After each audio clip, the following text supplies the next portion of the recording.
Hey folks, I just want to address how sometimes what we think are problems aren't problems, they're actually symptoms. And this is a perfect example right here. In the past, he had a big problem with tying, didn't like being tied. Yeah, he just bumped it there. That was the first time he's actually done that in about 10 minutes that he's been tied there. You know, he's got a little anxious. His buddy's out in the pasture there. He's a little concerned about that, but he's not freaking out, blowing up, throwing a fit. He's not pulling. And this is actually the first time I've tied him since I started working with him. It was actually a couple of weeks ago his owner said, geez, I'll believe there's an improvement in him when I can see him tied. Because he had a problem with tying, they thought that was actually a problem that needed fixing. It wasn't a problem. I haven't done a thing. I haven't done a thing with tying. This is about calming the horse down and having him feel safe in a given situation so I can tie him.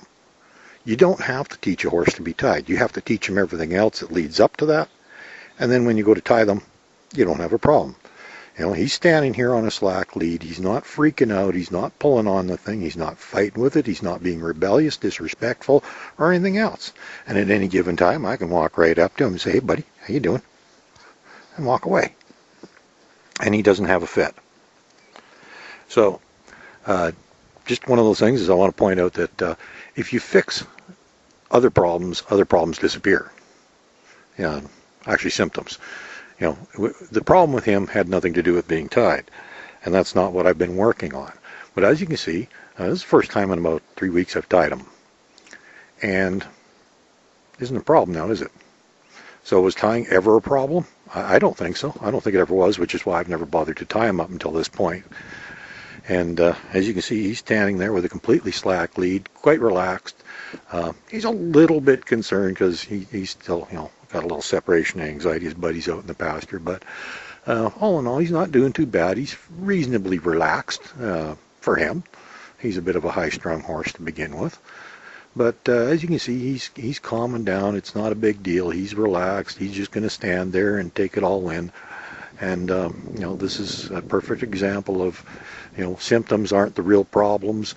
And sometimes when you fix one problem, you end up eliminating a whole bunch of symptoms that you don't even think have anything to do with the problem. But they actually do. And here's a perfect example right here. Like I said, I haven't tied him in 3 weeks. This is the first time I've tied him. I haven't worked on his tying, and that's been a problem in the past. And he hasn't pulled once since he's been tied here. He's been standing here for about 15 minutes or so. And not a problem. Hasn't been a problem at all.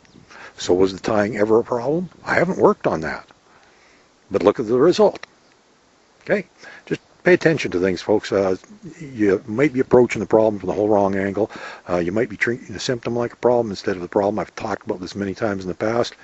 And this is just one of those many occasions where, the symptom and the problem are two completely different things. And his tying was a symptom. It wasn't a problem. Because as you can see, sure isn't a problem now. Have a good day, folks.